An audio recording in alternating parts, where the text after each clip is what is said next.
You look as if you've just come straight away from the Green Brigade. Aye, we'd have meeting at 6:30, mate.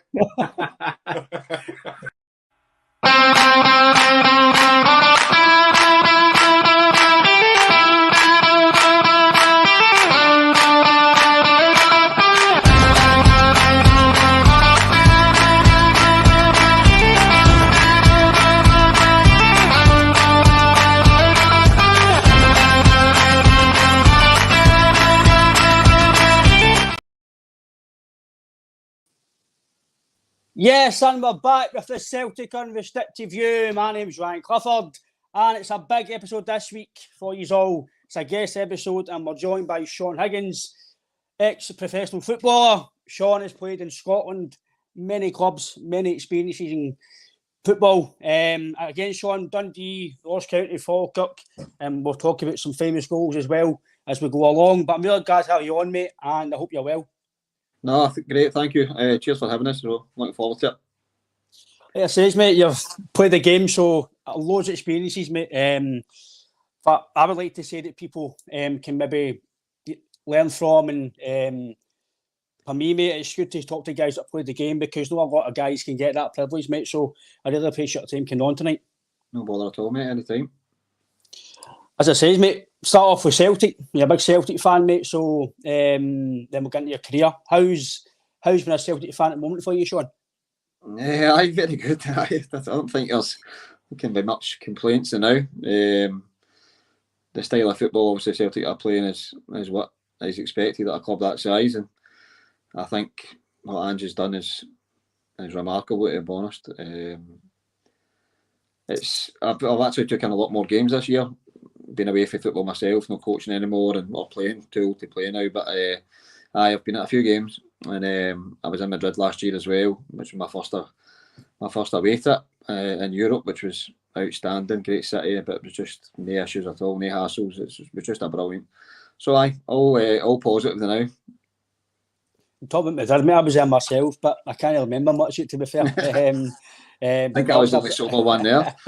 It was a really good trip. Obviously, the result wasn't the best, but I think it's maybe obviously with Brendan Rodgers, Sean, we've done well in Europe and to get to the group stages, and obviously a few good results. But I think with this team under Ange, especially European football, I'm not saying we're going to go and win European trophies or anything like that, but you can maybe see a small bit of progression with the way you start to play. I think so. I think we'll obviously look at the players that you brought in. Like obviously the mainstay of McGregor, who is just getting better and better every season. I think he's really took the captaincy since Bruni left. Like, very surprised actually.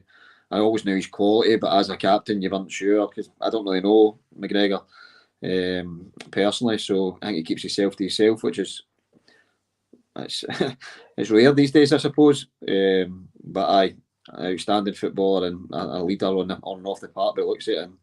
But not just him, just the signings that Angie's made for Asia as well. Hatati's just, honestly, mate, he's a different level. And that's me taking my Celtic specs off here. That's me just trying to be a neutral and just watching different games, obviously on the telly, and then you actually see him at Celtic Park. It's frightening. I think it's going to be a real struggle to keep the likes of him and Carter Vickers, who can play with slippers on, you know. In terms of Hatati, I'm a big fan of him. Obviously, I think last year, because his fitness, I think maybe peaked too early, and then he kind of died a death the last few games. But this season, like you say, Sean, in my opinion, he's been different class. His vision's just phenomenal. Just the way he plays, and it's something different we've not really seen in terms of Scottish football. I think Ange brought a different brand. I know with Rodgers, it was brilliant because it was fresh and invincible and treble, but I think the way this attacking football is, it's kind of night and day with how aggressive they are going forward. I think when you look down south and that, and you look at the way Man City are playing and how wide they keep their front men, obviously Big Ange is very similar to that. They don't really come in the park to link with the striker. Kyogo stays very long and stretches it to create the pockets of space for Hatate and Moy just now to drift into and cause all sorts of problems for midfield and defence. So, and I spoke to my mate Stephen McGarry, who played at Ross County with. who he's a manager in Australia just now. So when obviously the Eddie Howe situation fell through, and the link was Ange Postecoglou, and I was thinking, right, okay, probably like 80% of the world or 80% of Celtic fans like who, which is, it's not ignorant, I suppose, it's just maybe lack of knowledge. But so I texted him right away, and I was like, right, Gary, what's happening here? What's this boy like? And this time, obviously, Ange was in Japan coaching at the time, and he says, for what I've heard and what I've seen, mate, an unbelievable coach. I think maybe just his recruitment will be the kind of thing that will maybe he'll find difficult in this country, but to try and attract players, or no Scottish players, or no players from down south. But obviously McGarry at that point didn't know the players that he knew in Japan or South Asia, whatever. So the players like Maeda, Kyogo, Hatate, who I've mentioned, even the centre half that came on Saturday, is it Kobayashi or? Kobayashi, I thought looked very, very comfortable, technically brilliant. And I think if you're going to have to play at a top level, you're talking about the Champions League, then you need players that are comfortable under pressure to take the ball and do your job defending. No doubt Big Starfelt can defend, but he still gives me the heebie-jeebies when he's on the ball. And I can see on Twitter that people love him. People, oh no, the big man's on the ball and you do a Cruyff in the box and you're just your heart's in your mouth. But defensively, you can't question him. But and I think I've spoke to a couple of my mates, and I'm just like, he's a bit. What concerns me is he gives fouls away in areas where, when you're playing against a better opposition, the likes of Madrid's obviously you're going to get that. You're not going to get that next draw if Celtic manage to get there. But if you give a foul away 20-25 yards out, you're going to get punished. I mean, in this league, you'll get away with it. You might get punished once or twice out of 10. But so that's my concern with Big Starfelt. But he's been outstanding, and that's just another signing that he's brought in, and that's away from the Asian kind of market. So no, hats off to Big Ange. He's what a guy he is. In terms of Starfelt, I think he's a bit like Marmite, isn't he? Aye. Some fans are really a fan of him. Some maybe like me, I think he's very good, but I think he is like yourself. I think he's prone to a big mistake. And I think in terms of European football, that's something you kind of don't want, because if I'm Europe, yourself, Sean, against bigger teams, they punish you. Not really much in Scotland, because no really any team can really compete with you. But in terms of, for me as a fan, I think it's brilliant the way his recruitment.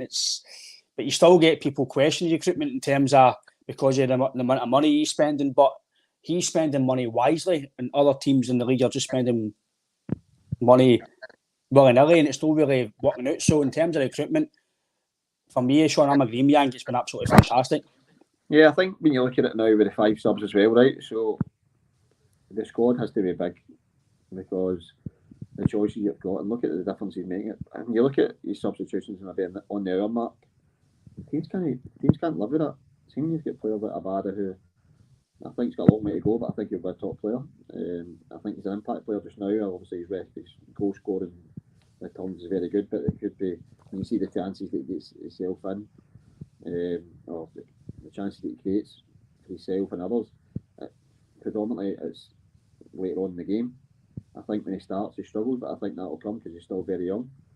But you've got, like, say, him coming on at the weekend, O'Reilly, another player I thought was excellent when he started off last year. He's still a wee bit, but he's just, I think it's because Moyes came in and done so well. You've got O coming on for Kyogo. You've got Haksabanovic chatting the door. So if people are questioning recruitment because it's not a lot of money spent as in big signings, then they need to kind of maybe thinking about deeper why he's doing that. He's getting a squad of quality and with depth, and it's making a difference in the later stages of the game, because you look at when Celtic can score goals, 1-0 down at St Mirren a couple of weeks ago at half time, albeit they went down to 10 men.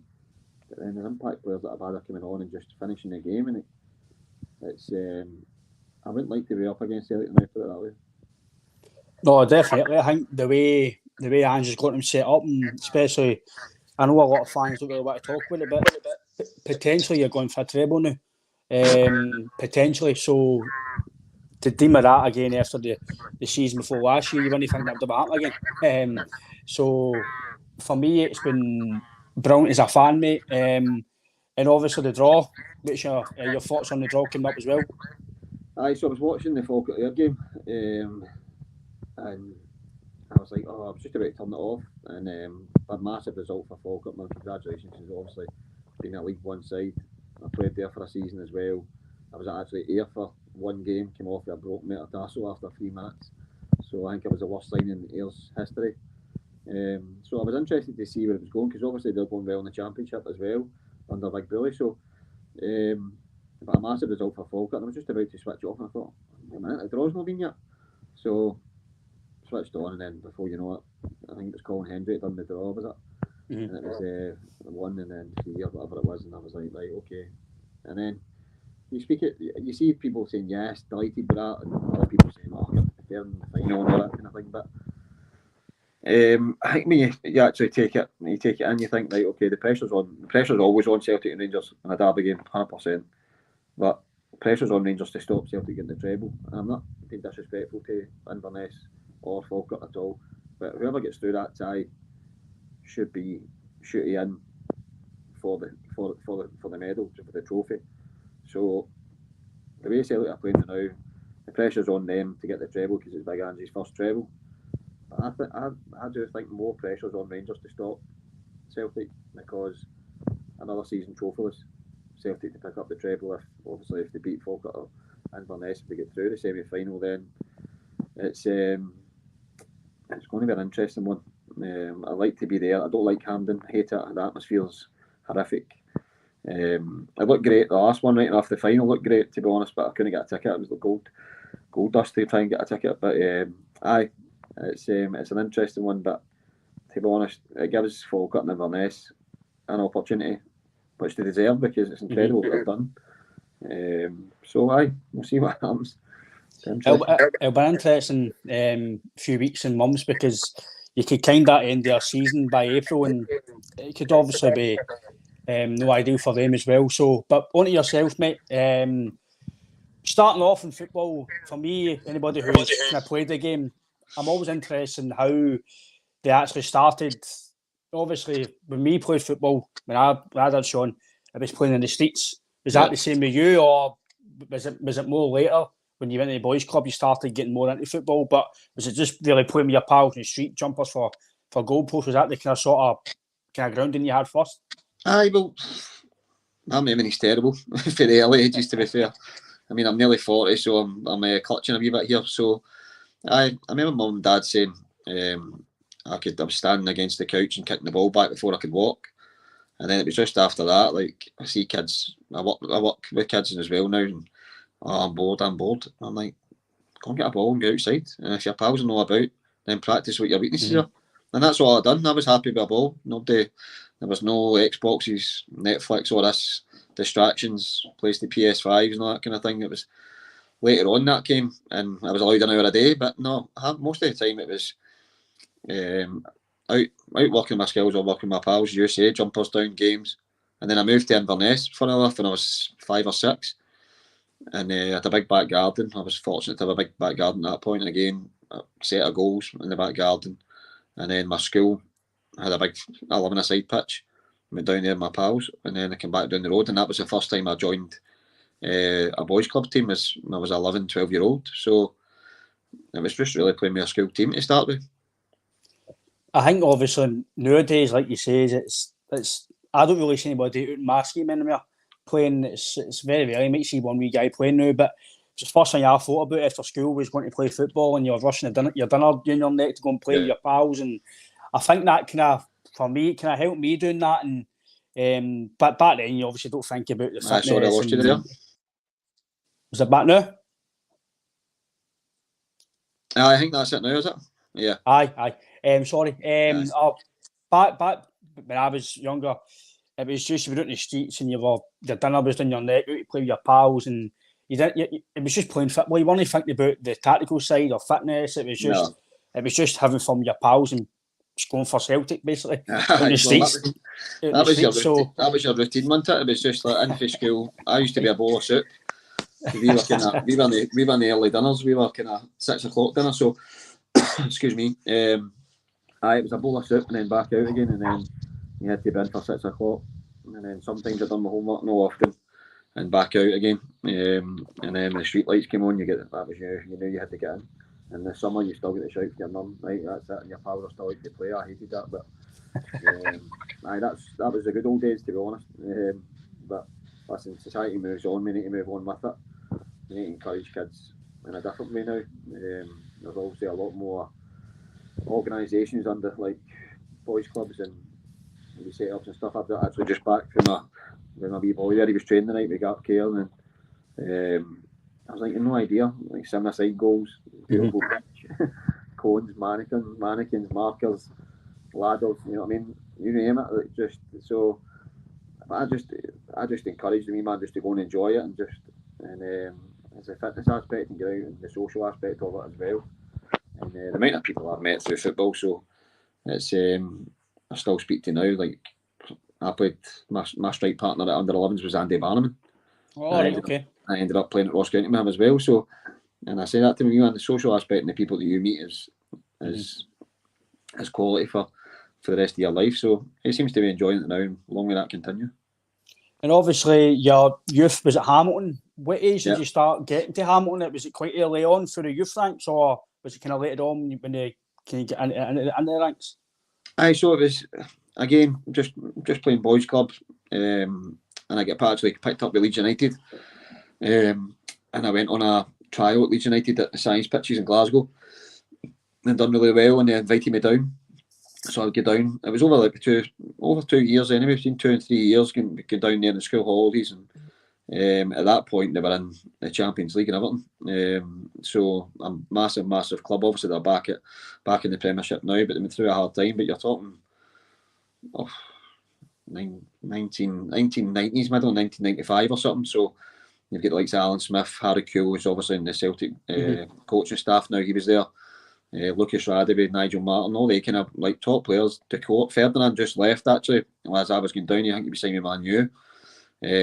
So I was going back down there, and then clubs were wanting me to sign an S form up here, but my dad just wouldn't allow it because I wanted to get down south, and he wanted me to get down south to learn, just get away from up here, the distractions up here with pals going out and on the sauce, etc. So it didn't work out, unfortunately.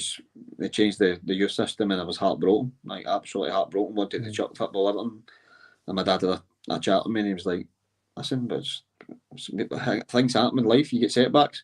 So how you react to it?"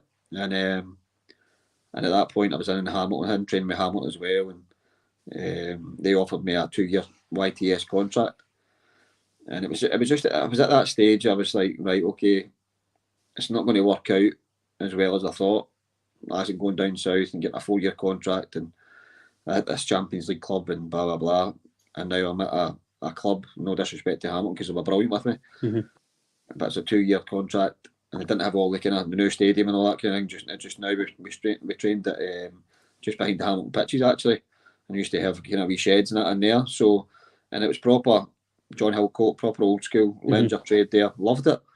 But when I offered that 2-year contract, I said to my dad, no, I'm going to stick in at school and keep playing now and to see what comes up. And that's when I went to St Johnstone. Funny enough, I left Hamilton, I rejected that contract and went to St Johnstone.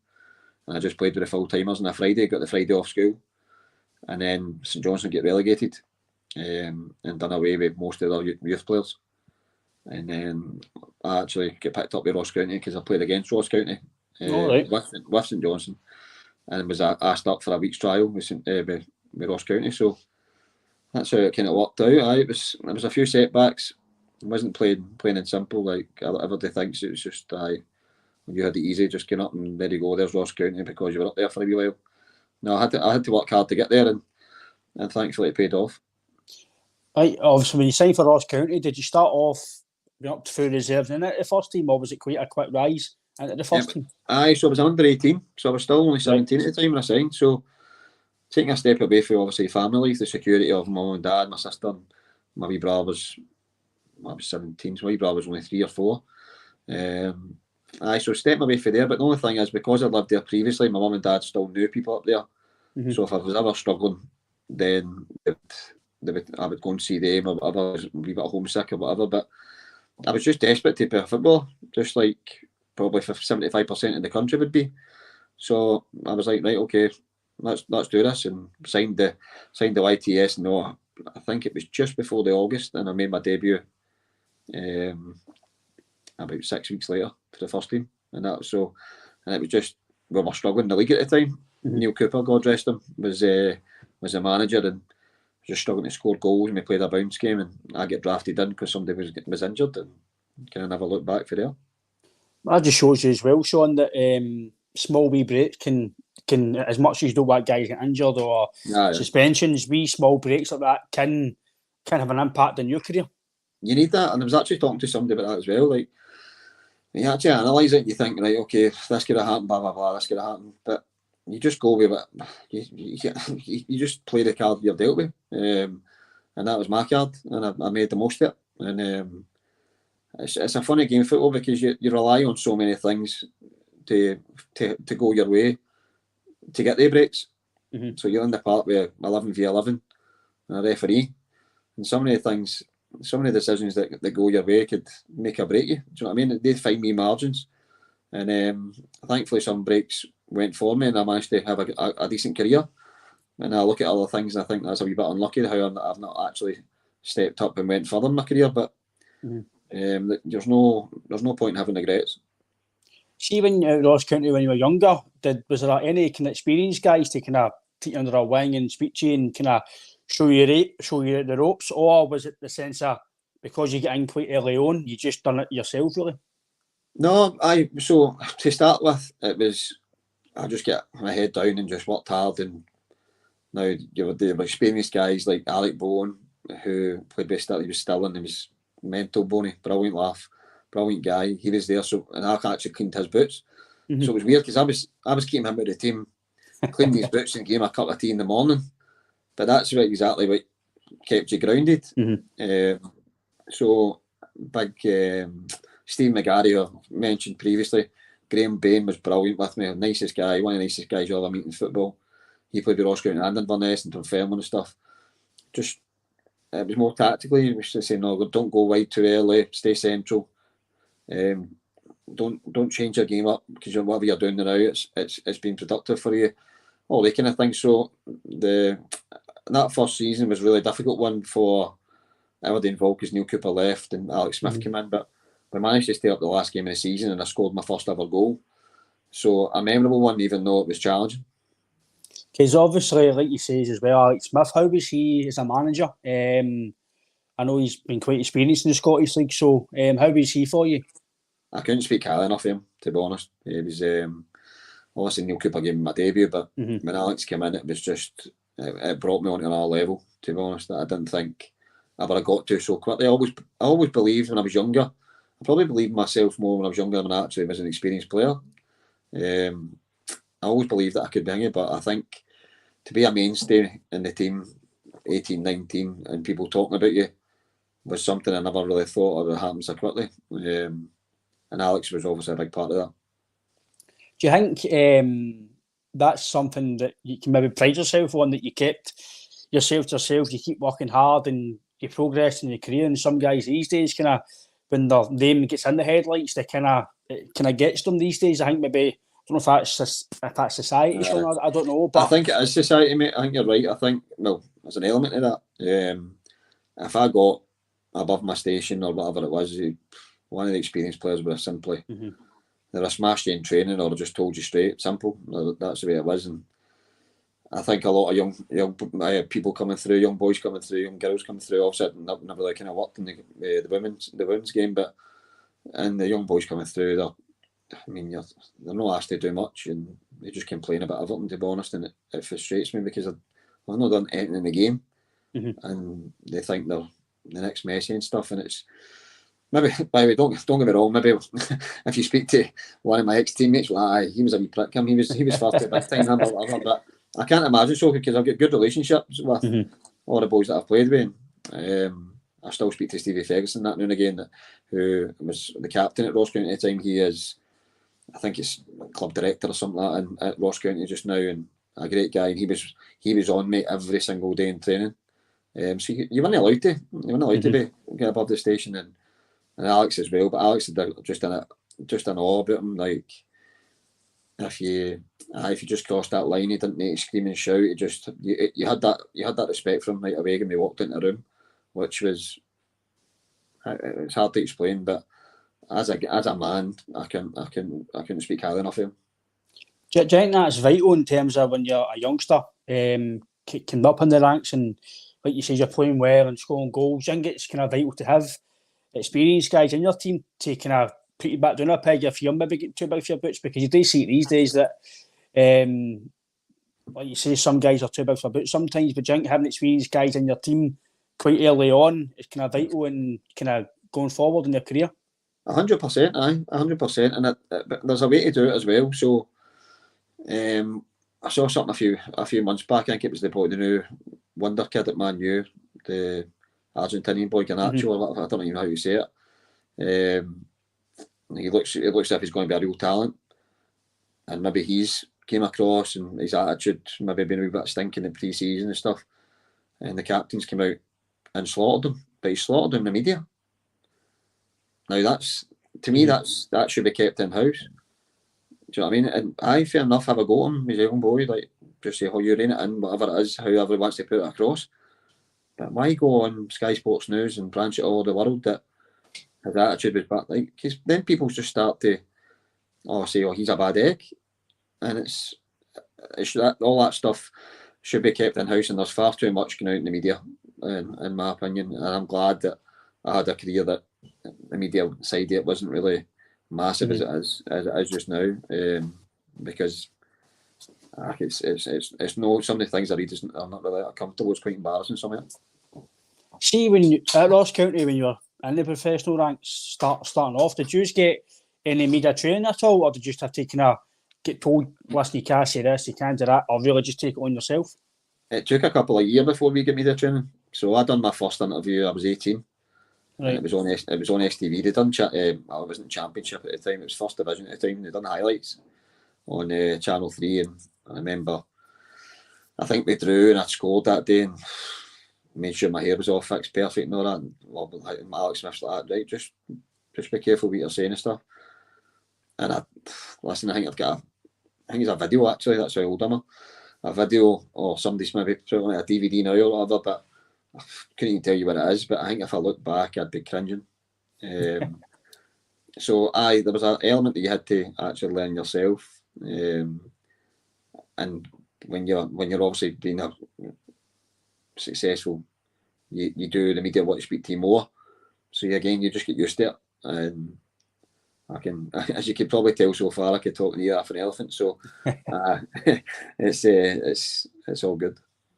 Oh, listen, maybe I like a chat. I'll talk all day about football. So, and obviously at Ross County, you played some good players like Jim Loughlin, Gary McSwiggan, Michael Gardine played with Celtic.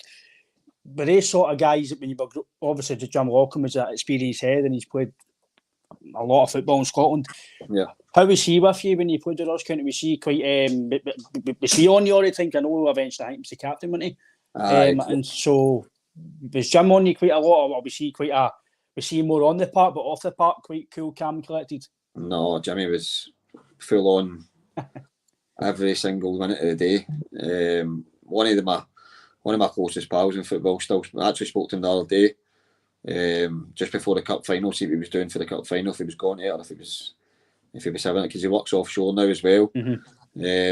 As a captain and as a man, amazing. Honestly, Jimmy was a brilliant guy.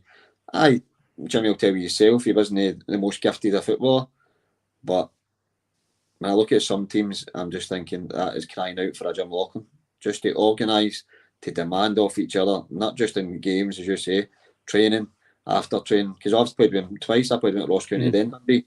So, and off the park as well, like out with football, like Ross County offered me a new contract, and at the time I was living with Stephen McGarry and John Rankin. We shared the house, and that was fun, by the way.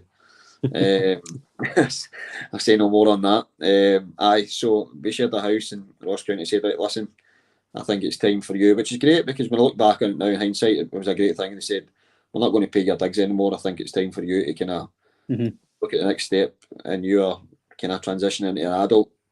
I was 21 I was, so it was time to kind of start paying bills and not just collecting money and spend it in new club or going out at night, you know what I mean, or going out the weekend or whatever. So, and I was just going to rent, and Lockie's like, that, don't rent. Do not rent, mate. That's just a waste of money. Get onto the property ladder. Now, I went from having zero bills to having a mortgage and a car because I just passed my test 3 months before it. And I'm like, Lockie, how am I going to afford this? So, just with Lockie knowing people, and you think I can talk, he's unbelievable. He's come on this. I've spoken to him before on this. Oh, has he come on this? I've not seen that. I've not seen that. I've not got enough time in the day to listen to him again. So anyway, so I got on. He got me on the property ladder, Lockie. So and helped us out, and it was a great thing for obviously my personal life. But I wouldn't have been on that if it wasn't for him. Do you know what I mean? Because everybody else was just quite happy just to let me be and just go and rent somewhere. So he's a top man. I can't speak highly enough of him. And obviously, like you said as well, it was good kind of off the park. See, off the park in terms of, obviously, I don't know what it was like kind of when you were growing up, but nutrition side, was it the club's big on that? As it is now. I know now there's football science and it's all different now, but yes. How were you told like, what to eat and when to eat, etc., or was it really just manage it yourself? No, my diet was an absolute joke. Just we used to do food shopping, me, Gary and Ranks, and me Ranks used to be like £9 or something because he obviously came from Man U, so they were well advanced. And Ranks is from Airdrie and all, so I've known him well before I even played football with him. And you always see him pounding the streets, and we always knew he was going to go to Man U and stuff. So he was always, from a very young age, very professional.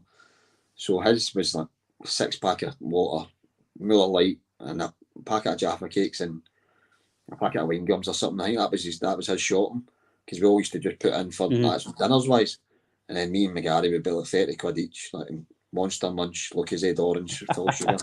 But with no awareness at that point, Ranks did. We didn't have the internet to check it, or you see all these reels now on Instagram and what to eat and what thing is. So I think if you look back at it, I would love to have that information for the social media side of it.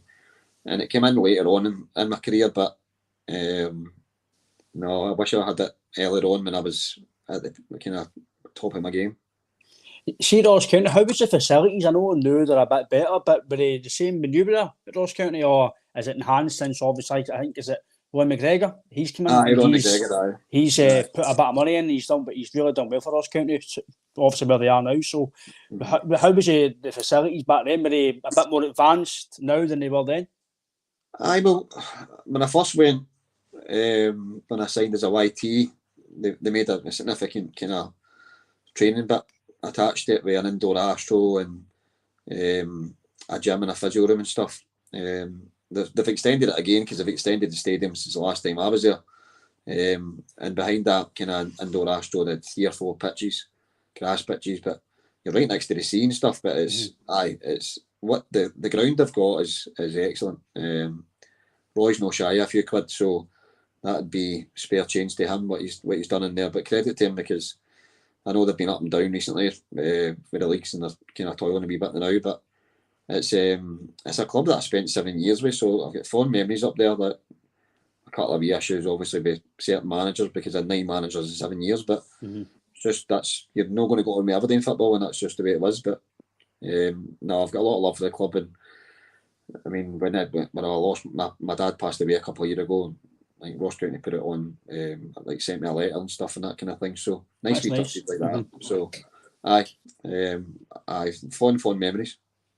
That's quite a nice touch. See as well, obviously, was there any manager that kind of Ross County, like you say, you point a manager, so was there any manager that was maybe Alex Smith that you would say that he was probably maybe you played your best under, or maybe somebody that kind of helped you more as a player? That's a difficult one, because he definitely gave me that base, if you know what I mean, that understanding the game. And I remember like Jimmy Bone came in, Jimmy does the kind of badges now for the SFA. I got a great relationship with him now, but Jimmy being a striker was really hard on me, old school. I remember when I dipped into form as a teenager does, and I played a reserve game on a Tuesday night and I had a stinker. But I remember the ball coming up to me in the first 30 seconds and I didn't hold it in. And he's like, hey, fucking hold it in. I'm like, fucking hell, Jimmy, the game's just kicked off. Do you know what I mean? Like one of the kind of wide comments, and maybe he thought, oh, you're getting above your station here. That's what we were talking about earlier. So the game went on and that he went through me at half time. He says, you get fucking 5 minutes. I'm like, all right. So I went out, I can watch the ball again, hooked off, and by that point my head had gone. And he gave me a jacket and I just threw it at him and he chased me down the tunnel. So, and if Jimmy Bone chases you down the tunnel, you keep running because he's a hard man for Stirling. So I wasn't taking Jimmy a square go. So I remember going home that night and speaking to my dad and then speaking to Ranks and McGarry, and I was like, nah, I've had enough of him, that's me, I'm done, man, I'm done. And I see Alex Smith the next day and I said, listen, just release me, I'm getting back down the road, this is too much. He's too much, I can't play under him, blah, blah, blah. And Alex Smith's like, listen, I know Jimmy's can be hard on you in times, but I think it's because he rates you, blah, blah, blah. He said, what to do is, you've not been home, this was like kind of the start of the season we're talking here, and he says, you've not been home since pre-season. So you can imagine, you've been up there 6-7 weeks pre-season, season starts, and you're playing games, and you can't get down the road to your family and your pals. So he gave me 4 or 5 days off. Again, man management, that's all it is. Knowing the game, experience, knowing the game, not just saying, I can just get on with it. He said, right, you can understand it, kind of the age and stage I'm at, like down the road and refreshed, come back up, and Jimmy was brilliant as well. So, but I played good form. I was in good form under John Robertson as well. He was a great manager. He just left far too early. I actually played some good form under Derek Adams, but me and him didn't go on. But I just, because I've been there 7 years, it's hard. But I would say probably the main one would be Alex Smith. And obviously in 2009 you went to Dundee. How did that move come about? And was that, obviously I know you played some really good players at Dundee as well, but how did that move come about for you? So there was an incident happened down at Morton between me, myself and Derek Adams, and at that point I was doing well, I was having a good season at that point, and I ended up splashing all over the papers and stuff, and I ended up going in to see him and just say, listen, my contract's up in the summer, just pay me half of the now and I'll just go elsewhere. Didn't happen, and then he's like, listen, we'll just be as friendly as we possibly can, play at the end of the season and just continue to play well and score goals, and Jockey got the job, and he made a phone call. I can't remember who it was through. I think it was actually through Lockie, believe it or not, Jim Lockie. Oh, right. Because Lockie was at Dundee at the time, and he said, "What you think, me, man?" I was like, "Well, that's me 7 year here. I was turning 24, so I was a Bosman, so I could leave for free.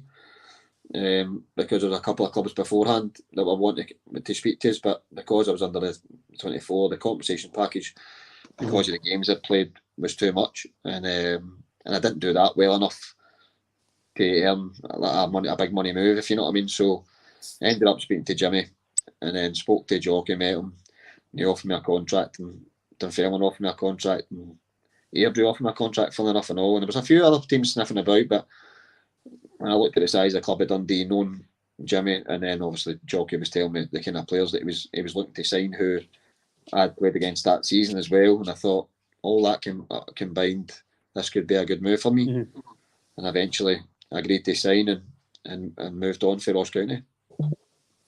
Obviously, like you said, Dundee as well, they're a big club, and hopefully soon they'll get back up to the Premier League because they're a big club in Scotland. In terms of, see you went to Dundee, was there any difference in terms of, obviously guys like Lee Griffiths were there, and guys like, even Lee Walkie as well and stuff, but Big Dad Douglas as well, the goalie. Celtic fans, I know him very well. Was the standard in training any better for Ross County with some of these players, like the sharpness, and is that something you've noticed in your career? Any team you've went to, maybe any team who's been better, the team you've left, is the fitness and the training, the sharpness, does that go up a level? The more you go, can you notice it more? I think individuals, I would say Like so you're talking about Griffiths, who's an incredible talent. Gary Harkins, an incredible talent. Rob Douglas, obviously, Scotland number one. So you can see things that individually, but I think it'd be unfair to say that there was a better standard at Dundee than there was at Ross County collectively, because there was good players up there. Yes, I mean, you spoke about Midge Gardine. Midge are very, very close. He unfortunately beat me to the all-time goal scoring record at Ross County, so it doesn't let me forget about that. But Paul Lawson as well, another good footballer at Celtic as well. So it'd be unfair to say that when you step up technically a bigger club, which Dundee are to Ross County, with the fan base and the history they've got, then I would say the standard was kind of muchy, but maybe just certain individuals were better than what we had before that. And obviously, like you mentioned, Lee Griffiths, who was at Celtic, he was brilliant in terms of his goal scoring record. Could you tell when you played with him that he was going to go into Celtic and kind of move on? Because obviously, like you said there, his talent was exceptional. I couldn't have said that he went and played with Celtic. I couldn't imagine Sparky having the career that he had. Just because at the time when he was at Dundee, even though he was exceptional talent, he was still immature at the time, Sparky, and it was going to be his personal life, and he knew that himself. He knows that I wouldn't tell any stories about him that he doesn't really know himself. And I travelled with Sparky, so I mean, some of the stories you could tell him, he man loved a McDonald's breakfast. I've spoken about that before. And you're talking about nutrition and that didn't matter to you, man. But I tell you what, if you give him the ball for 30 yards out, he's guaranteed to score. And he was just an incredible finisher. I hear people speaking in the media about him being a bad egg and stuff, but nothing bad about him. He was a quiet boy in the dressing room who liked to laugh, and do you know what? He would help you out he would take time and chat away to you, and it was just obviously the way where he came from and stuff. It was difficult for him to manage different kind of monies and stuff. Do you know what I mean? It was obviously at Dundee, I would imagine signing for Livingston, they would have to pay him a good wage, and but no doubt in his talent we could have got him to a Celtic or whatever. But I just thought where his head was at, I doubted that we could get to a club like Celtic. But credit to him, credit to the man, because he went down to Wolves, came back up the road at Hibs, done really well, and then you know what, he just knuckled down. And credit to him, had a farm, had kids, and matured obviously. And then if you're going to do that, knuckle down and focus on your football and have the ability you've got, there's no stopping you. And that's obviously because my mates were like, what have we signed him for? I'm like, you have no idea the quality that boy's got. There's a wee bit of baggage with Sparky, but you know what? If he continues to knuckle down and keep his head, he will destroy defences in the SPFL like 100%. And so I was delighted to see him at Parkhead and obviously score the amount of goals he did. And I still keep in touch with him now. We had a Dundee night 18 months ago, and he was there, and just his usual cheeky chap himself. And he was actually back playing at Dundee at that point. And, but the wee man loves it. He just loves all the attention and stuff. We say that himself. Do you know what I mean? He loves it. And the amount of goals he scored for Celtic, and the cracking goals he scored for Celtic, the one at Ibrox, I remember, against Follium. And ran to the corner flag and just put his hand on top of the corner flag. I was like, that is just you all over the back. Do you know what I mean? I've seen that a few times. But I used to crack up playing centre forward with him because he would never pass the ball. You're ready to moan at him and say, Sparky, I'm in. And the ball would be in the net. So you couldn't really do much. But no, a good wee guy, definitely. And like you said, obviously at Dundee, full experienced players like Eddie Malone. I know you played with him at Stennisfair as well. And Ben Hudson, was he on loan to Celtic, Ben? How was he when he came to Dundee? I know he didn't get a lot of game time. He came on loan, Ben, but didn't really play much. Great lad. No, it didn't really work out for him.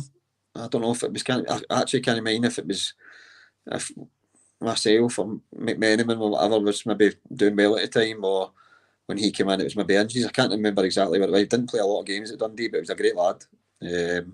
But Eddie's some character. As I said, I played with Eddie at St John's when I was younger before I went to Dundee as well, so I've known him since I was 13, 14 year old. So I don't speak to him as in on the phone or that now, but you still keep in touch with social media and all that kind of thing. I think that's how most people connect now.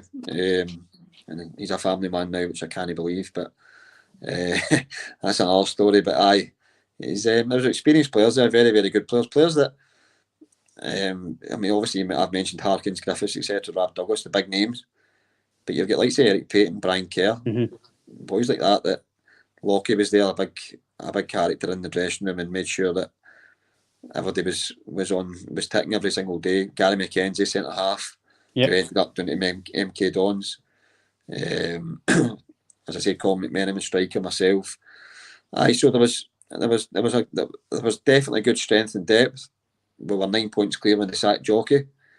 We could beat our fair drain. I went back home, put the telly on Sky Sports News. They sacked Jockey. We were 9 points clear, and still don't understand that decision to the day. And we ended up 9 points behind Inverness at the end of the season. It was just bizarre. But we should have really done the double that year because we beat Inverness in the final of the Ramsden Cup. And disappointing season, definitely, but even more disappointing what happened the year after. Obviously, winning trophies, Sean, it's a massive part of football. And how was that winning the trophy as well? I'd won it at Ross County, and then won the league at Ross County. What was it, second division at the time it was called. I think it would be called League One now. So can you get a better feeling? Scoring a goal is an unbelievable feeling, but actually winning the league and a cup is an incredible feeling as a group and individually. So we were 2-0 down at half time, and basically Jockey said he was sacked at half time if we didn't turn it around. And we managed to go out and get an early goal. Now they said it was an OG, but I'm still claiming it to this day. Header, so it did take a nick off the defender, but we're still getting in, so I'm still claiming it. And then we managed to score another two after that and won 3-2. So I came back to the pub in Dundee, like as I said earlier, massive club, massive fan base. It was brilliant for me from start to finish at Dundee, and it was a good night, I'll tell you that. But I done my knee that day actually. I ended up limping about, and I was out for a wee while after that. I needed an operation, but I'm back to studs and stilettos, Big Rap's house. The party went on all night. And obviously he says, I'm guessing next year, was that the administration season? So Jockey obviously left and Chizzy came in. And Chizzy is actually Dodgy, who's the Inverness manager now. It just didn't work out for them. That's all. Came in, and I think Chizzy actually came out in the press and gave us a bit, said we weren't fit enough and blah blah blah. We were sitting 9 points at the top of the league, and there was a few questions, there were a few eyebrows raised, so I say, that when they came out and said that. And I'm not saying the boys down tools, but when a manager is sacked, it's got you top of the league in the cup, you win the cup, and he's the one that brought you in the club. Your confidence is going to be a wee bit shattered. Not just confidence, just your mindset in general. And Chizzy came in, it was just, he had his own ideas. Personally, I got on well with him, but I don't think I was his cup of tea as a player. I think I looked at him, so ended up the season petered out. Came into pre-season, and I still had a good contract left in pre-season, but it was worked away pre-season, and quickly I knew that it was going to be out the door. And Dunfermline came in again. I think the only reason I wasn't allowed to go is because they wanted to get a striker in before they let me go. And it was the big boy, what was his name again? Big Polish boy who played at a very, very good level, but he came in, he was desperate to see it. It was just a big target man he wanted. That's just the way Chizzy played, and Jockey was different. Jockey wanted to play football properly, like in my opinion. And it fell through anyway. And then 2 weeks later, administration happened. So sorry, Colin, Sean, is your hand on your knee? That's it.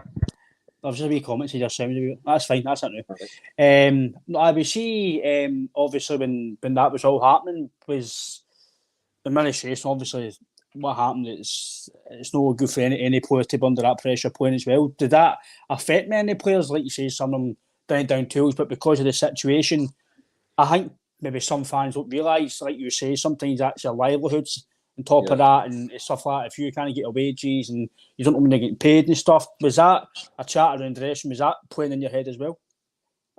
Well, before the administration was announced, as in the deduction of 25 points and stuff, everybody was a bit anxious about who was going to stay and who was going to go. And I remember being told I was one of the lucky ones to stay. But Dunfermline were still in touch with my agent to get me there anyway. And so I went to the club and said, listen, to save a player's wage, Dunfermline still want me here. Just let me go and keep a player hanging. And to be fair to the club, they were like, no, you're staying. So I was willing to obviously move on to save somebody else's job, because as you're talking about there, your mortgages, your car bills and stuff, and you're not on. And people say, oh, you're a footballer, you must be on 5-10 grand a week. They're miles out, absolute miles out. And so you've got mortgages to pay, you've got bills to pay, you've got some people with kids, like families to feed.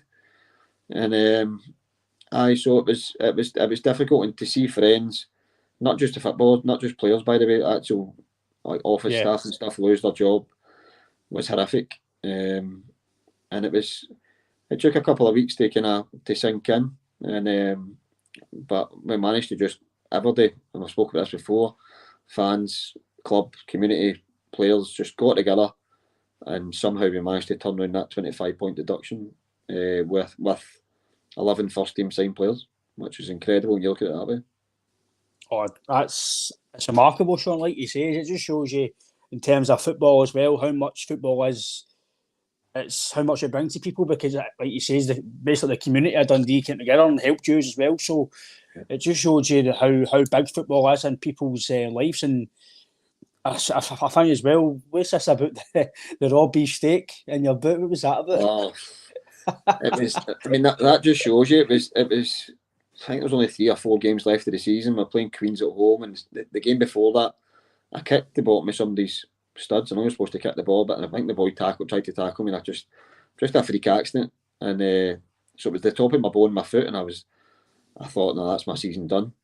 So Neil McCann was in, Terry was in, and he was in helping out, just like ex-players that they could if they weren't contracted to anywhere else. I mean, we got a fan in from Robbo. He came in from a junior team in Dundee and played 3 games with man of the match away to Rafe Rovers, and incredible stuff, like stuff you would probably think, oh, that's nonsense if you weren't part of it, or you read it and think, oh, that's fiction, you know what I mean? But it was an incredible journey. And so anyway, Neil McCann, in the physio room, Neil says there's the boy Hadji, who was at Southampton with him, was I think he was Algerian or something, I can't remember his nationality, but he said he used to put a stake on his foot to absorb the pain between the foot and the actual like connection with the ball. And I'm like, you're at it, Terry. Like, and he's like, I'm telling you. So again, the internet wasn't really that big at the point, but I think the physio jumped on the computer and searched it, and we said, right, okay, let's give it a try. So I remember going down with Laura, the secretary at Dundee, and she went to the local butcher, and it was a frying steak. So I went and put it on and wrapped it as lightly as I could and tried it the Friday before the game. And I was like, you know what, that's actually better than any kind of bandage or support that I can do. So, right, I'll try it. I'll try the game tomorrow. And by the way, it worked a treat. Unbelievable, mate. I don't know how it's scary. And I scored that game and all, and that was my last ever goal for Dundee as well, which is ironic, but I went down and the boys were knife and fork around my foot as if they'd eaten it. But it was a thin steak. Do you know what I mean? People look at it as if it was a fillet on my foot. You know what I mean? But when I took it off in the dressing room after it, the smell, man, barking. And by the way, I'm not joking. It was actually half cooked. That's brilliant. So it's a story that can live on, I suppose. And then obviously at Dundee, they went on loan to St Johnstone, then on loan to Ayr. At St Johnstone again, I think we were only there for a while, Sean, but guys like Jody Morris, were there, Killian Sheridan, Murray Davidson, some very good players. Yeah. I enjoyed my time at St Johnstone. It was difficult because when I left Dundee, that was my last goal, as I spoke about there. I done my knee again, but it was the other knee, so I needed an operation. So I went, and Derek McInnes offered me a contract, and I wanted to challenge myself in the Premier League because I was happy at Dundee, to be honest. It was just that challenge to have in the Premier League. Like, can I cut it at this level? And at that point, being confident in flying, I believed I could have. And so I signed there, and obviously knew a couple of boys like Peter McDonald and Liam Craig and stuff that who were there. I'm trying to think who else I knew. Steven Anderson in centre half. So I knew boys, especially if you played against them previously in that as well. But Pizzo in particular, I was a kind of boy around about in the town, and it was something that I couldn't really turn down at the time. And the way Derek sold it, I'd be a mainstay or a main part of his team. So I signed there, and as you say, Jody Morris and stuff was there. Killian Sheridan wasn't actually signed when I signed. He was I think he was at a Greek club at the time. Right. Killian's had more clubs than me. He's in more countries than me, honestly. Unbelievable, that boy. So I was signed, and it was myself, Marcus Haber, then Francis Daza came in, then Killian Sheridan came in, Carol Finnegan. So there was 5 strikers there who could also claim they could be starting. And at that point, there was 3 under-21s had to be on the bench out of 7, and you could only make 3 subs. So there was 3 strikers who would be chapping the door to start, weren't even stripped. So it got to the point, it was like, I ended up making my debut actually at Parkhead. Right. And you won't like this one. 1-0 we won. Chris Commons missed the penalty. I think it was Enkelman saved it, and Dave Mackay, the right back, scored a header. And that was my actual first, my competitive debut for St Johnstone, and my Premier League debut, and I won one at Parkhead. So that's another one I can keep up the sleeve. And so it was a kind of mixed reception I got from my family, as you can imagine. I'm delighted for you, you know what I mean? So, but it didn't work out. I only played maybe 4 games that season, and then I tore my hip flexor. I went on loan to Ayr, as I said, and just ran down the channel for a ball, and my foot just beveled a wee bit slightly. And I thought I'd actually broke my pinky toe, and it turned out my metatarsal, so my season was finished. Jesus. Which was a shame, because it was just a complete write-off of a year, and it was something that I did not expect when I left Dundee that time. I was ready to kick on even more, and it was like I took about 3 or 4 steps back. See, when you met St Johnstone, obviously in the Premier League, again, mate, playing in the Premier League, it's for guys like myself, that's stuff I dreams, mate, so absolutely superb. See, playing it, like you said, debut at Celtic Park and being a Celtic fan, was that, obviously, I'm a Celtic fan, so I'm going to say that team, in my opinion, some of the players were really good and gave me some really good times as a fan. Where was the standard playing against Celtic compared to being in the Championship, was the first division back then? Was that then? Could you tell the step up and the sharpness, the fitness, and the quality of players? Aye, what was interesting, like, again, for Dundee to St Johnstone, I would say collectively there's maybe a slight difference in standard-wise. When you look at the result of the weekend there, Kelly getting beat off Inverness, and you hear Dem McInnes talking about there's no much difference in the standard, and I agree with him, because there's no.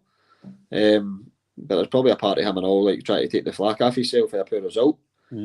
But I do agree with him to an extent. There isn't much difference, obviously, financial wise there will be, but there's some players in the Championship where they've just not had that break that we were talking about, and they deserve that break at times. And other ones you think playing at that top level, you think, how have you got there? But again, that's just a matter of opinion. That's what football's all about. It's just opinion. But when you go to Parkhead and I was in the bench that game. I came on later on against Wanyama. It was actually Wanyama's debut that day. Oh, right. And I never thought Wanyama would go and play with Spurs and be the player that he was at Celtic, because he played centre half and he was toilet. Honestly, I thought this boy will never. And listen, see, looking back, it was, he's a young boy coming in his debut at Parkhead. He must be looking about thinking, "Wow, this is incredible," and maybe just get lost in it all. But honestly, after that game, I was like, "Who's he? What are they doing?" I was texting my mates. They would also text me after it. I was like, "This Wanyama's a Humpty, man." Do you know what I mean? Just shows you what I know. I was 2 years later, I was playing part-time and he was in the Champions League with Spurs, you know what I mean? So, but again, that's a matter of opinion. But you can see that Chris Commons and that was a quality player. But I mean, we went to Parkhead, we tried to just sit in and just what every kind of team does at Parkhead, do you know what I mean? Apart from Rangers, maybe came out slightly, but you just try and sit in and frustrate them and hitting the break. But we actually lost a penalty early doors. and Chris Commons missed it, and then we scored, and we hung on. Paddy McCourt was playing, and I remember trying to square. I think it was a corner that they had, and I came back out, and I was in the hole, and I tracked him, and I was like, where did I show him here? Did I show him the line? Did I show him inside? I said, no, what I'll do is I'll show him the line, because if he's inside here, I can't tackle. Do you know what I mean? Murder at tackling. So I show him the line. He plays one round the corner, gets it back, drops the shoulder, step overs one person, hits the post, and my heart was in my mouth, and I was like, "Oh my God, he's run off me!" And I just heard Dell just shouting, "Hey!" And I'm like, "Fucking kidding me on? What am I supposed to do?" Do you know what I mean? I'm not on there to defend against Paddy McCourt, but he was a genius on the ball, Paddy, to be fair to him. But it was some result. Oh, obviously, I'm guessing Scott Brown was playing that game as well, I'm guessing. You see, just off that game, but could you tell what the standard of getting to play with Celtic? Some of the players were very, very, very, very, very good. Aye, well, we were talking about Griffiths earlier, obviously getting to that point, because he had that quality, but it was just having the other side there, and it's having that mentality. And the wee man's self-belief was incredible to get him to there. Do you know what I mean? Even if he made a mistake, it didn't bother him. He just got the ball again, tried to shoot again. It was as if he was playing in the back garden. Yeah. So I think it's to get to that level of Celtic, you've got to have real quality, obviously. But I think you've got to have a mental toughness to deal with the expectation of being at a club like Celtic and dealing with playing in front of 60,000 every week. Because I was at the game. What game was that the other night? Hearts game. The Hearts game, I was at the other night. And there was a few nervous people about. So was I, obviously going down one, maybe the boy Gianelli scoring early doors. You're a wee bit nervous with Rangers winning at Easter Road and all, do you know what I mean? So, but some fans are so impatient, it's incredible. And listen, they pay their money, they're entitled to their opinion, and they're talking about go forward. And you're just like, there's no set to go forward. And that's not the way Ange wants to play. He'll penetrate, the penetrating passes will happen when it's right, and these players know how to do it because they've worked on it, it's been coached through them. Just going forward to who? Kyogo? He's 5 foot nothing against a 6'4" centre half. It must take some mental strength to deal with that. Especially like it's every week, like you say, it's that every week, and the pressure of the fans. And I don't know if it's because you're doing the podcast or I'm not playing football anymore. You kind of take a step back and you realise, speak to guys like yourself and other professional players, and maybe as a fan you can take a back seat sometimes, and you realise that maybe there's times when your frustrations and times when you need to rein it in a bit. And I think just by talking to guys like yourself, Sean, it's where maybe some fans learn, because some fans just go and pay their money and go, why are we not going forward? And I think if you played the game as well, Sean, you kind of know sometimes you go forward, you need to go forward, and you don't need to go forward, you just play the simple pass. And for me, I've always I know I didn't make it full time, but when you look back, football can be a simple game. If you keep the ball and do the basics, you'll obviously progress. And obviously Falkirk as well, played with some good players as well. I know I think a guy's done well down south. Boy Taylor up front, was he your strike partner there? Aye, it was. Lyle was again another very like Sparky, to be fair. Griffiths, very like him, just very self-driven and confident within himself. And a couple of times I was obviously 27, so I was one of the experienced ones there at that point at 27, which is incredible. So a couple of times I had to nip him in the bud to calm himself down, because he was getting himself involved in social media stuff, fighting and arguing with people in the park and stuff. And I'm like, Lyle, just concentrate on what you're doing, and what you're doing is going to be successful, and you'll have a great career if you keep doing what you're doing. And very, very good ability, worked really, really hard. A nice boy. Sometimes you come out with stuff, you're like, right, rein it in, do you know what I mean, as I say. But as an experienced player, I'd obviously been there before and tried to help him. So hopefully I did, because he's obviously went on to have a great career. But it was more so the young boys that came through. Like the boy Sibbald was incredible. Yeah, he's at United now. Jay Fulton, he's away to Swansea. McGrandles was at MK Dons. I'm not sure if he's still there. I think he's at Lincoln now, actually. Stephen Kingsley at Hearts. Michael McGovern who's been at Norwich number 2 for about 20 years, I think now. Who used to obviously play with Celtic and all, nicest boy in football, incredible guy. Who else was there? It was just that. See that Scottish Cup? We went to the semi-final. The semis, that's right, aye. We played Hibs at that, and Blair Alston as well. He was there as well. He was at St Johnson as well. Like very, very good players. 3-0 up at half time, get beat 4-3, and it was just. I mean, I can laugh now, but at the time, man, you were devastated. And I think that was just that inexperience because, as I just rhymed off there, the boys were 18, 19, 20-year-old. Me being 27, being the second most experienced, we had Big Dodgy centre-half, Darren Dodge centre-half at 37-year-old. And Dodgy's not that character to... He'll demand and stuff, but he's quite a quiet big guy, do you know what I mean? So, credit to Stephen Presley, to be honest. And that Alex Smith was there again at Falkirk. So it was the two of them that brought me in, and I loved working under him as well. It was brilliant. Stephen was very organised, and a lot of it was video analysis and stuff, strength and conditioning. So this was all new to me. Not new to me to like I was aware of it and done some of it, but how much it was implemented into Falkirk's plans, training wise, it was incredible. And if I had that when I was 16, 17, 18-year-old, I mean, I could have played another 5, 6, 7 seasons if I looked after myself better. But I, again, loved my time there, and just unfortunate the way it ended. But like you said as well, it's with knowledge as well. When back in the days, most people didn't really know that certain foods weren't about money. Obviously, you knew to a degree, but you didn't have, like you say, the strength and condition every day in the gym and going there back in the gym and recoveries and guys now have ice baths and they have all these stuff behind the scenes, and know a lot of guys back in your day were probably knowledgeable about all that, but now everybody's a proper athlete now. The game's totally changed, and even when I was a youth player, it's totally changed now. And I don't know if, like you said, I don't know, me personally, I thought I was all right and I wanted to be a football player, but I think mentally, like you said, I think to play at your level, Sean, and play guys like Celtic and Rangers even further, I think even just to make as a footballer, Sean, I think you do need to have mental strength and you do need to have that self-belief. And I don't know what you feel, Sean, but I don't know if some guys these days maybe don't have that belief. They maybe have a belief in maybe the pound signs to go and make it for the pound signs, but I don't know if they got belief to actually go and play and work hard. I think the guys these days maybe just see the pound sign and go, right, I'll make it to make the money and not to actually go and enjoy football. I think, listen, when you look at Scottish football, there's not enough money to be made in Scottish football to have a career that you're going to work after it.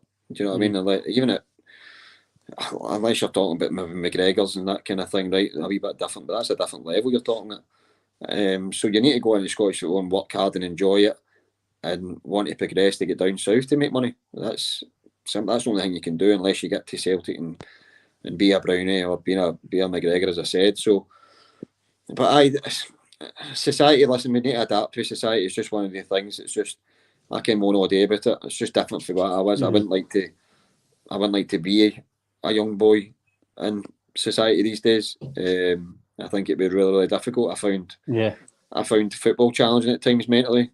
I actually found it even more challenging when I came out of full-time football. That's where I really started to struggle mentally, which I spoke about a few weeks ago regarding hitting the drink and that much more than I should have been, which resulted in having a really problem that I couldn't control after losing my dad. And when I look at it, now I can analyse it because I've got a clear head. But see, when you've not got a clear head, it's one of the ones that's just, you think, oh, it's just my dad.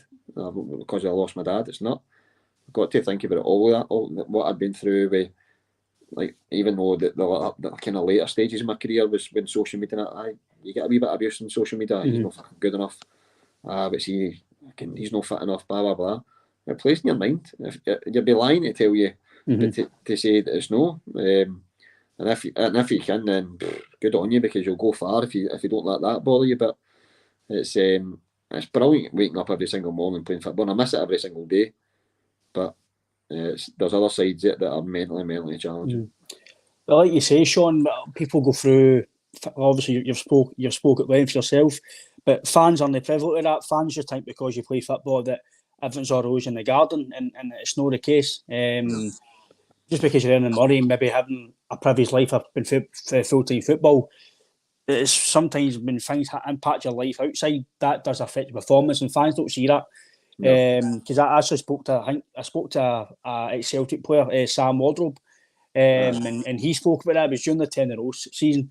Because obviously guys like Shane Duffy, his dad passed away, he wasn't really playing well with Celtic, and he was saying that. He says fans boo you and they say this, and he says, but you could have had an argument with your missus that morning and it impacts your performances. People don't realise all this. He says it's small things, small details that impact performances, because you're getting the big money or you're getting a previous life of playing football full time. They don't think of that. And I think me now, Sean, because I've had mental health issue myself with football, so when you look back, you realise that I'm maybe adding it in, especially social media. I'm not a big social media person in terms of kind of slagging players or saying things. I'm more obviously Rangers fan. So, but in terms of, I think now you've got to watch what you say now, and I think maybe social media, like you says, maybe in a way it was actually lucky for a lot of players that they didn't get it back in the day, and maybe now, like you said, they're retired now, and you can actually just look at it now and go, okay, it's done, just leave it, just forget it. But like you says now, some guys are reacting to it, and sometimes it's not the best thing to do. No, 100%.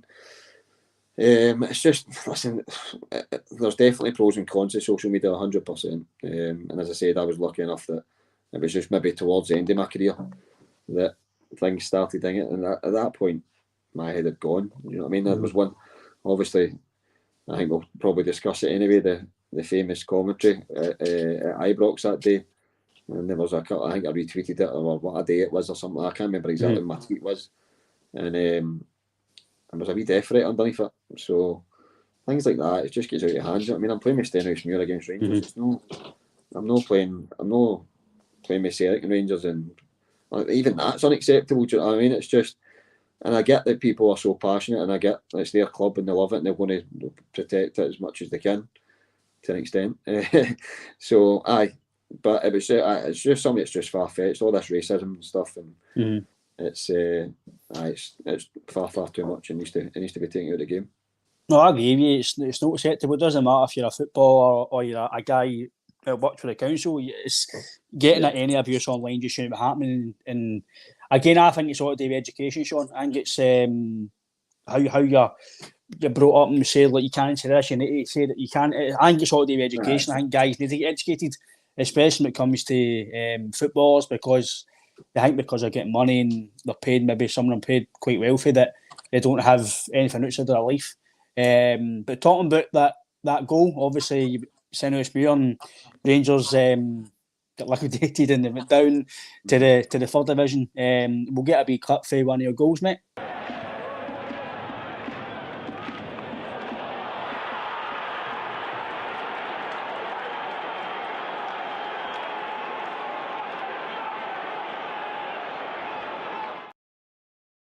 How does it feel seeing that back?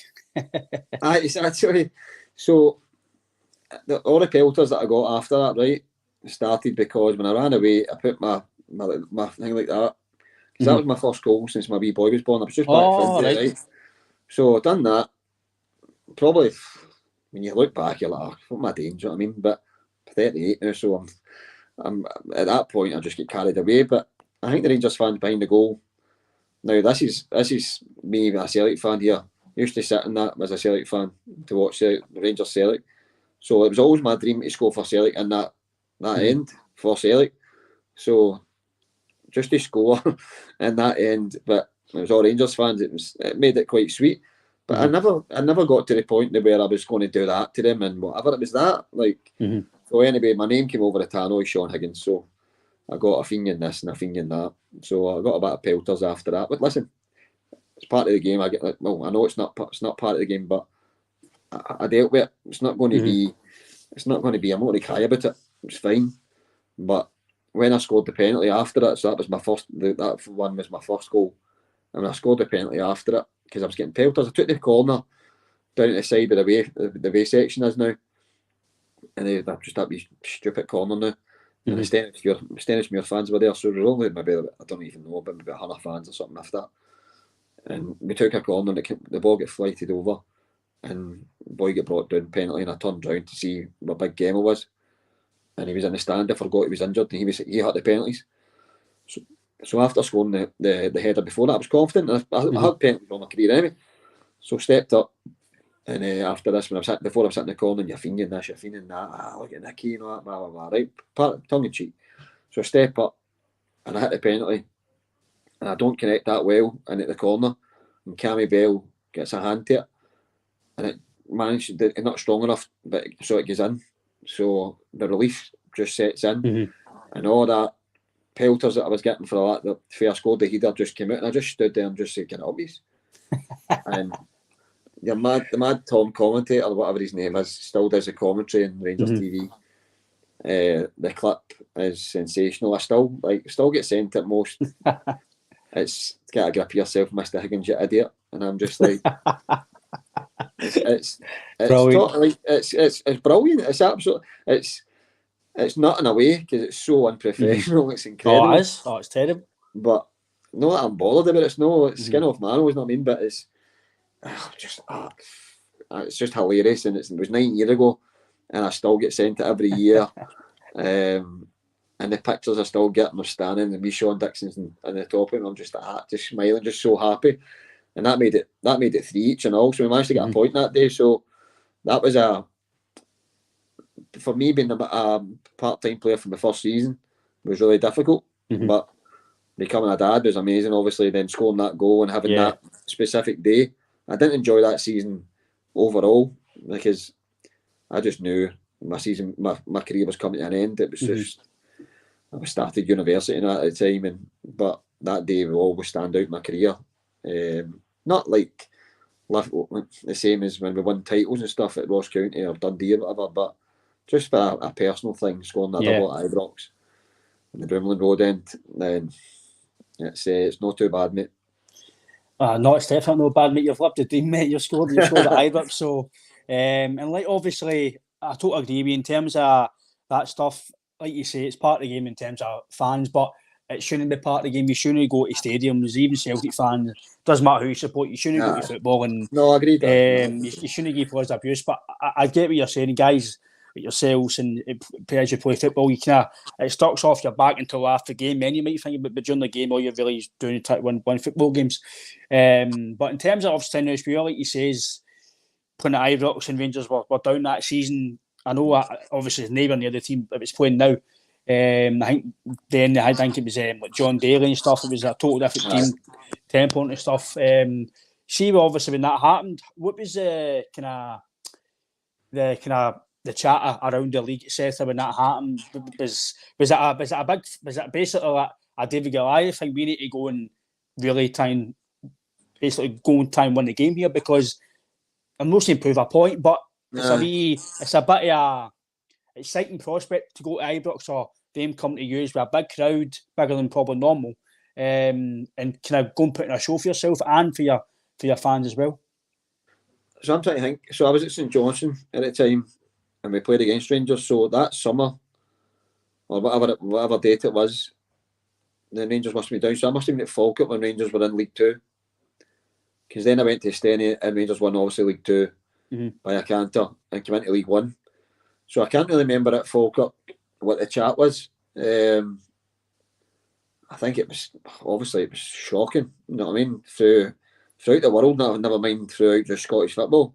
And like you just, I don't know. Well, put it this way: if it was the other way about, if it was Celtic, I mean, think about that. It's actually unthinkable. Do you know what I mean? So, and it's I can't even remember what the conversation was at the time. I don't know if I was so caught up in my own stuff, leaving St Johnstone to go to Falkirk around that time, that it was kind of not brushed over by myself, but just I was too caught up in my own football, I think, to be honest. But it was surreal at times, and then obviously when Rangers came up to League One, that's for the first time I was part time, and we played them, and they beat us 8-0 the first game at Ibrox, And I swear to God, mate, I came off at 5-0 and I went home to my bed that night.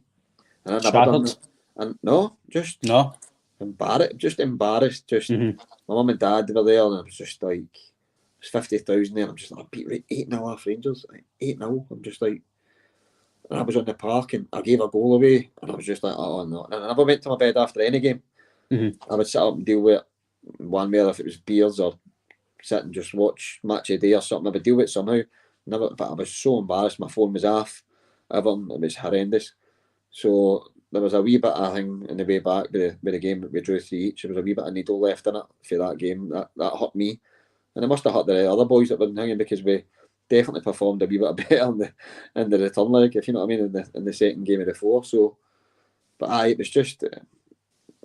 Well, I think Rangers went, and I was a canter for them that season in League 2 again. League 1, sorry, and then up to the Championship, and I played against them in Cowdenbeath.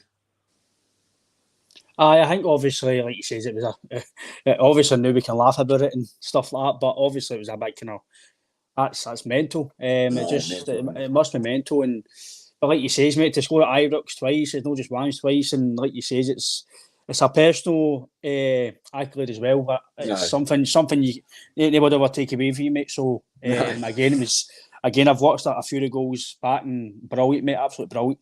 And overall, your career, the rest of the career, Clyde, Aberdeen Rovers, etc. How was going from? I think I'm just guessing, Sean, that I think going from full time to part time, and then obviously doing to junior, try to adjust your life.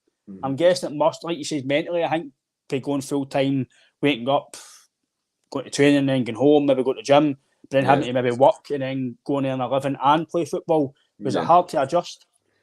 Well, I can only speak for myself really, because when I left Falkirk, it was devastating. It was just a financial reason. So I came from St Johnstone to Falkirk, and then I'm still on a decent wage for whatever that is at that time, and it just wasn't possible to give me that wage again, or even close to it, just because of the financial thing. Yeah. And then so I went to Steny, and I just spoke to my missus and spoke to family. And my dad, God rest him, was just saying, "Oh no, I don't go part time yet." And Queen of the South offered me a contract to stay, and it was on par with money that I could earn part time.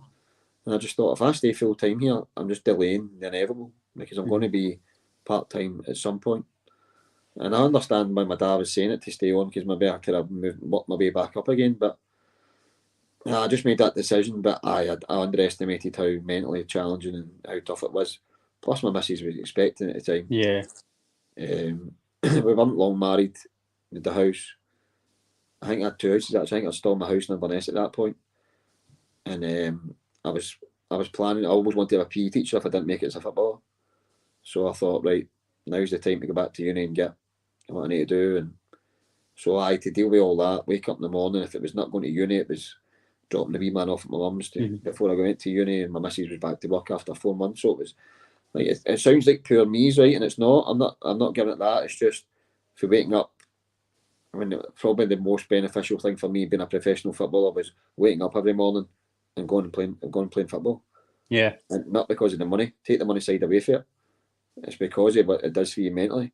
The Riesling Dolphins, kicking the ball about with boys, and not just kicking the ball as in messing about, proper training, working hard and enjoying it, and 9 times out of 10 enjoying it. It's your mates as well, isn't it? It's your pals, I know. Aye, well, listen, I couldn't really say mates now, right? Because there's that many people that I've played with, and great boys. It's so difficult to keep in touch with them all. Yeah. And they've all moved on. I spoke about McGarry, who's in Australia. I've not spoken about Alec Buck, who's a massive Celtic fan as well. Won the Scottish Cup with Kelly with Lockie. He's in America coaching in Washington. Lockie's offshore at times. And there's other boys still stay up in Inverness. Michael Gardine stays in Dundee. Paul Lawson stays in Aberdeen. So it's impossible to keep in contact with all these boys. But at the time, you're right, they are mates.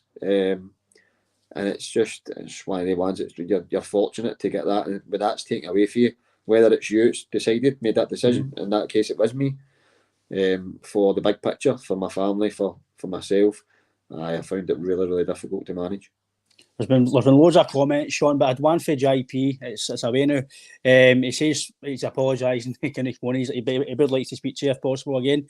He says, who was any funny guys in your dressing? Who was the funniest guy you played with in terms of pranks or just doing stuff on and off the park? I just mentioned him there, Michael Gardine. I've heard a few stories. Oh, Michael Gardine, Martin Scott, Jimmy Scott, bananas, man. Jimmy's still playing, actually. He's playing down in a team in the Borders. Him and Stephen Craig take a team. But Midge was off the scale. Paul Slaney was... Oh, did you play with Slaney? Slaney was at Clyde with me, and then came into the Rovers and trained with me and all. So I was close with Slaney and all. Again, another boy that you're close with at the time, but he's moved on to the big time and all that. We open goal again at the big game, and nobody to talk to me anymore. Ginger.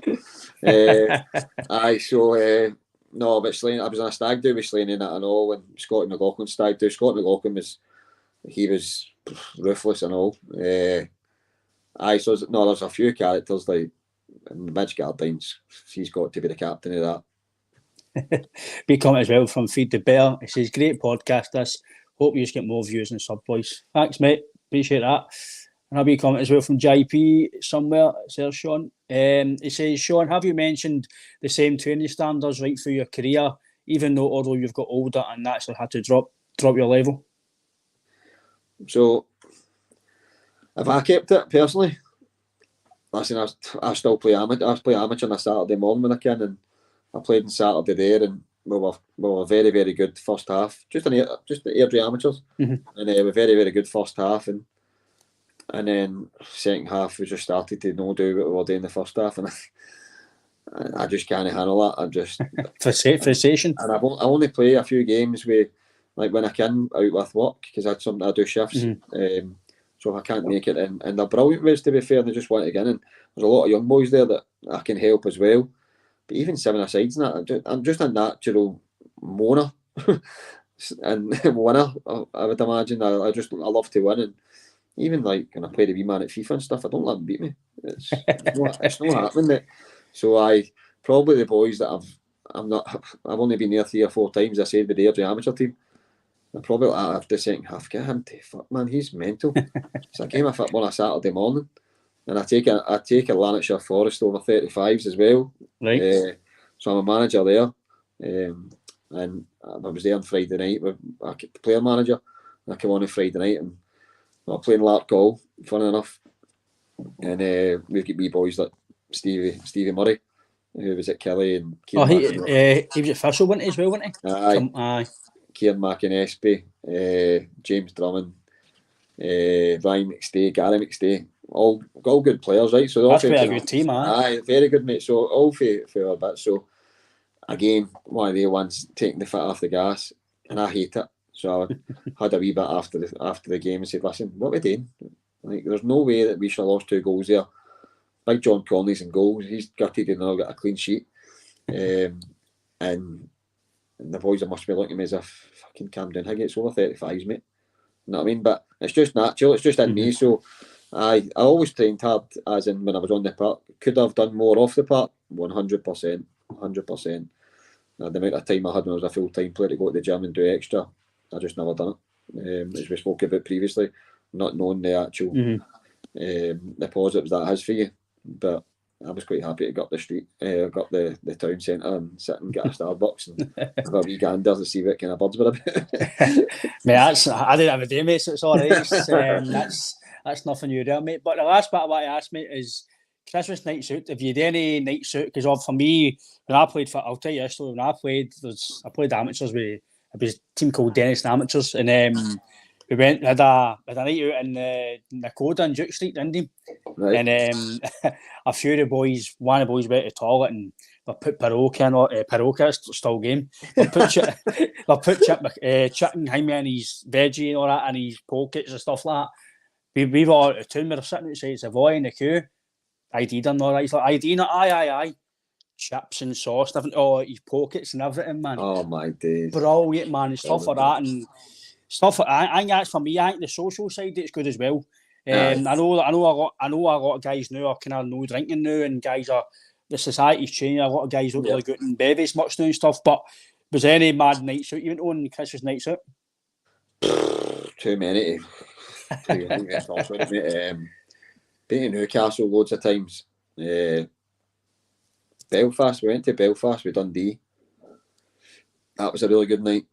Liverpool, went to Liverpool with Clyde.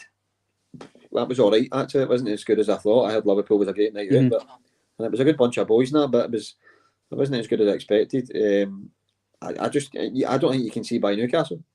I've been to Manchester with a couple of boys, but it wasn't actually a Christmas night out. But Newcastle, I just think, tremendous. Listen, I've not had many good stories for Newcastle, hence why I've wrapped the drink and all, because there was a pollution on it. But I'd failed in Newcastle. I was then slaughtering. I was at Falkirk and I was slaughtering a couple of boys who went on these juices in the morning. And I'm like, what are you doing? It's a Christmas night out. Drink. Got on the drink. Before you know it, I'm sitting in the bar sleeping. And they're all out to dancing. This is 9 o'clock and 9 o'clock on the Sunday kicked on, obviously, for the game Saturday, all day Sunday. And 9 o'clock on the Sunday, I'm sitting sleeping in the bar Blotto.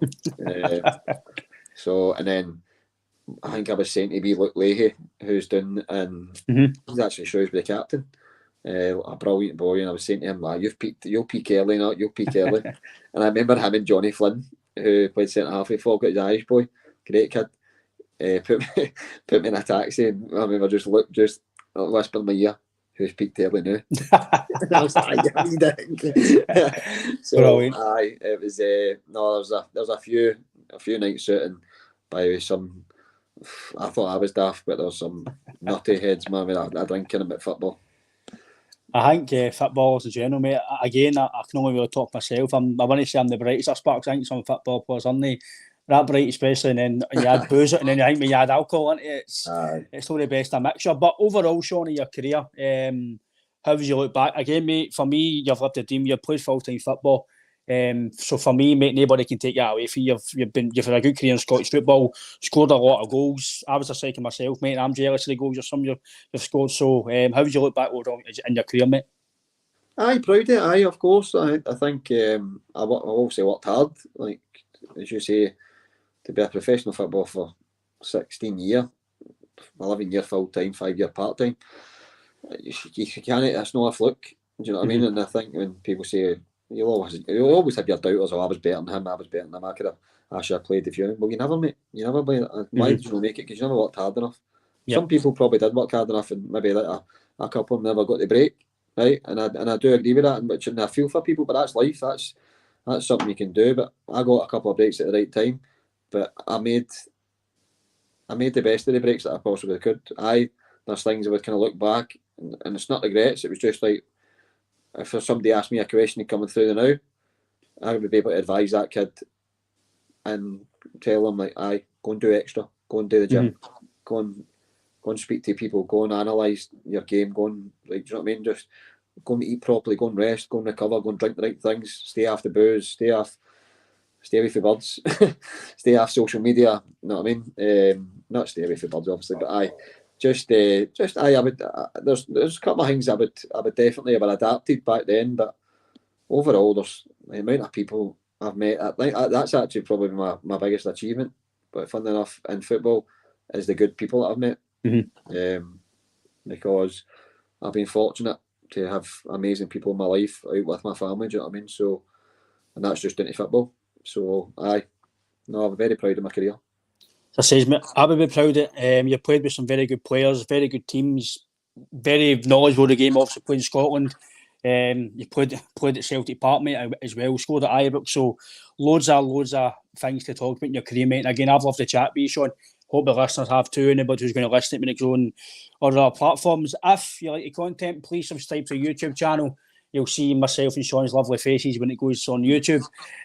Just hit your wee bell, press subscribe, and you'll get every live feed or video that we upload. We're also on Instagram, TikTok, Facebook, all the social media platforms. Again, we say it every episode. If there's anybody out there who needs a chat, myself and JP, we're on every social media platform, even if it's just talking on the community page on YouTube.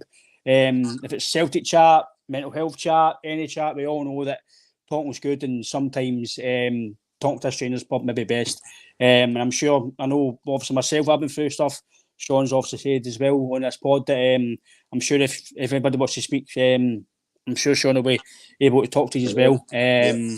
Again, Sean, I really appreciate your time. Sean, it's been brilliant to talk to you. Sorry I've kept it a bit long, but I've been engrossed in talking to you, mate. It's been really good to talk to you. It's probably me, mate, slabbering on, apologies. No, mate, slabber all you want. I love talking, mate. So I really appreciate your time, Sean, and take care, mate. Thank you. Right, thanks for having me. Cheers.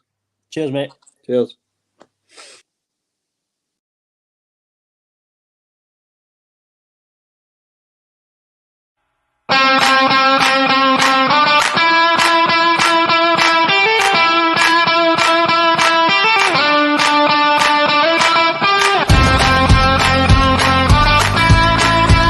You look as if you have just come straight away for the Green Brigade. Aye, with a meeting at 6:30, mate.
A big milestone for the captain as well.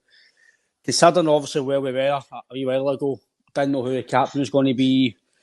A few, including myself, wasn't sure, but McGregor was kind of saying Julian and all that, and you weren't really sure who was going to come in as manager to start off with, and then who would be the captain. Obviously, because let's be fair, anybody who follows Scott Brown, it's always going to be a hard task to follow the way he was as a person, as a player, and as a captain.